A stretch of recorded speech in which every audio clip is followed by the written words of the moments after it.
Namaste, Guruji. The homework which you gave me in last class, Vilambit Teen Tal Ka Theka, that I am playing today in front of you. Okay.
बहुत सुंदर बेटा, बहुत सुंदर बजाई।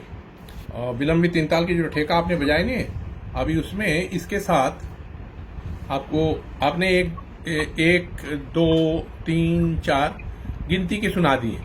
अब थोड़ी देर आप धा धिन धिन धा जो भी आप तबले में बजा रही है उसको मुंह से भी पढ़ते रहिए। जैसे 1 2 3 4 से पढ़ के एक बार कुछ समय तक आप सुनाई, तो वैसा एक बार और शुरू कीजिए जिसमें खाली धा धिन धिन धा ये ठेके आप बोलते रहिए और बजाते रहिए। हाँ बेटा, शुरू हो जा। ठीक है गुरुजी। ओके। धा धिन धा धा धिन धा धा धिन धिन धा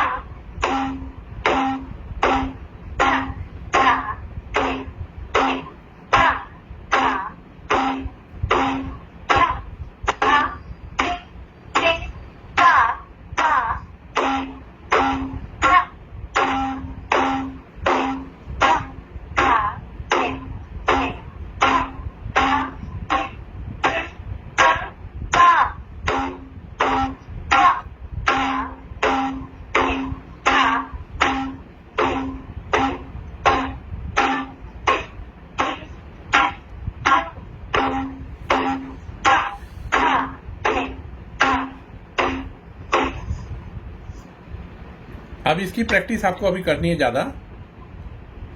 अब इसके साथ और एक, हाँ एक बेटा एक और चीज करनी है आपको, वो है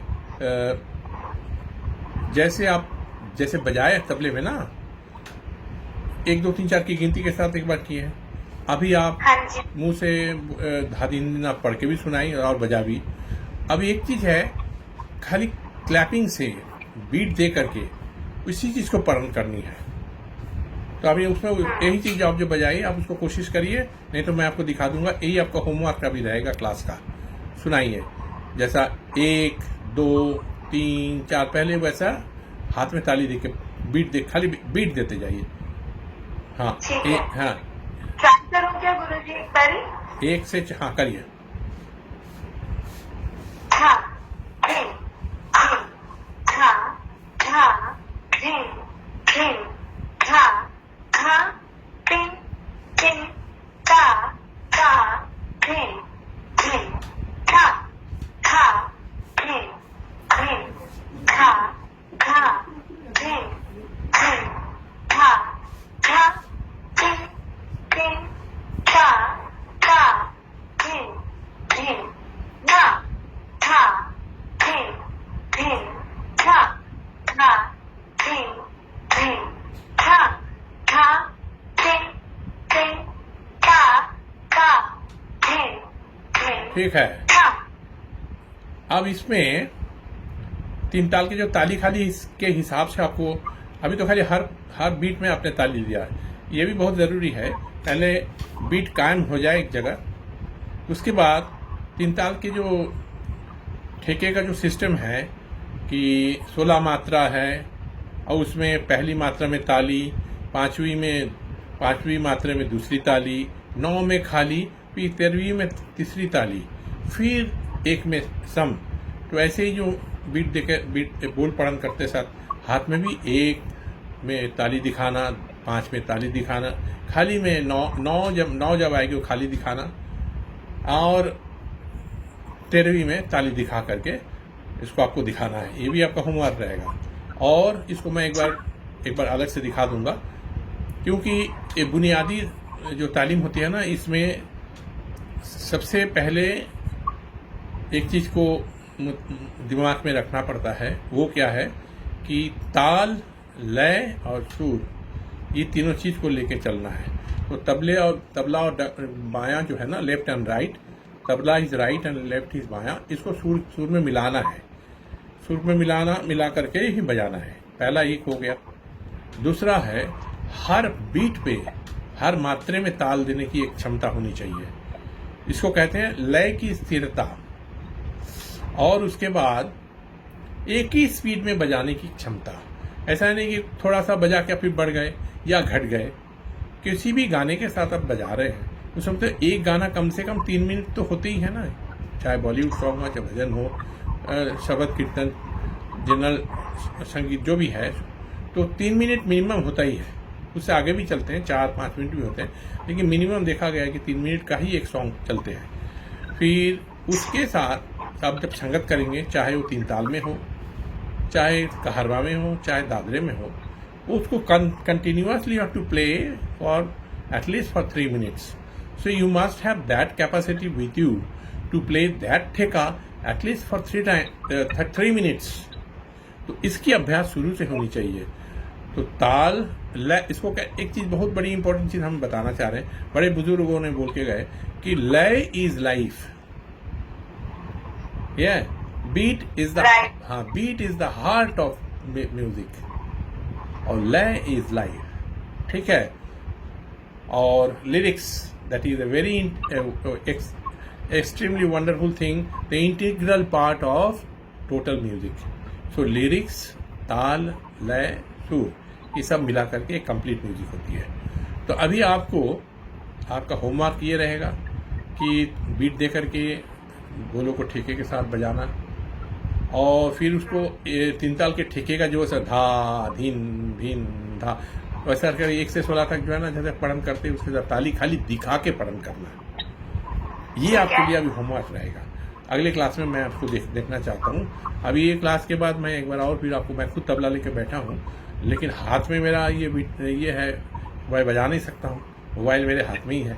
तो इसलिए जब ये कंप्लीट हो जाएगा, मैं हाथ में तबला लेकर के आपको बजा के सुनाऊंगा। तो होमवर्क के बारे में, हाँ बेटा, होमवर्क के बारे में सब मालूम हो गया ना आपका, क्या क्या होमवर्क अभी करना है। जो भी स्टूडेंट कोई ये सब चीज को पहले से शुरू करके सही तैयार कर लेते हैं, तो उसके लिए आगे चल के ठेका बजाना, फिर कायदा, फिर उसके विस्तार करना, पलटे वगैरह बजाना, फिर टुकड़ा, फिर परन, गते, तिहाइयाँ, चक्रधारे, आगे के लिए ये सब बजाने में ज़्यादा प्रॉब्लम नहीं होती है, क्योंकि लय की स्थिरता बन जाती सबसे पहले। ताल एकदम लय में चलती थे, एक और एक, the gap between 1 and 2 should be perfectly all right. ये भी एक बहुत बड़ी चीज़ है। जैसे 1, 2, 3, 4, इसका मतलब क्या है, गैप बिटवीन 1 and 2, 1 और 2 के बीच की जो गैप है वो सही रहना चाहिए। तो इसको आप ख्याल रखिएगा। ये सब चीज़ शुरू से आप अगर देखेंगे, उसके बाद आगे कुछ भी बजाएंगे तो बहुत ही सुंदर लगेगा, अच्छा लगेगा। So these are coming under excellent talim. I hope you have understood the thing, what I mean to say. Okay? Yes, sir. Yes, Guruji. So with this we come to an end of our beautiful class of today, the online class. And the next class would be your offline class, sitting in front of me. रूबरू होंगे, मेरे सामने बैठ के बजाएंगे। फिर fingering की बारीकियाँ उसको भी मैं दिखाऊंगा, और उसको पढ़न का भी दिखाऊंगा, कैसे ताल खाली। पढ़न is a most important thing, इसको शुरू से ही तवज्जो देनी है। ठीक है। तो इन सारी चीज़ों को लेकर दिमाग में रखते हुए आज आपको हम यही कहना चाह रहे हैं कि अब तक आपने जो की है ये काबिल तारीफ है। ठीक है बेटा। थैंक यू गुरु। हाँ, थैंक यू सो मच। मेरी आशीर्वाद है, मेरी दुआएं तुम्हारे साथ है। ऐसे ही करके बजाते रहिए। और आप जिस प्रोफेशन में हैं, आप इतने सुंदर प्रोफेशन में हैं, टीचिंग में हैं, तो ये तबला सीख करके भी आप अपने बच्चे लोगों को सिखाएंगे, ऐसा ही उम्मीद करके मैं आपसे सिखा रहा हूँ। तो with this I come to an end of our today's beautiful tabla class. So, okay. Thank you so much. Good night.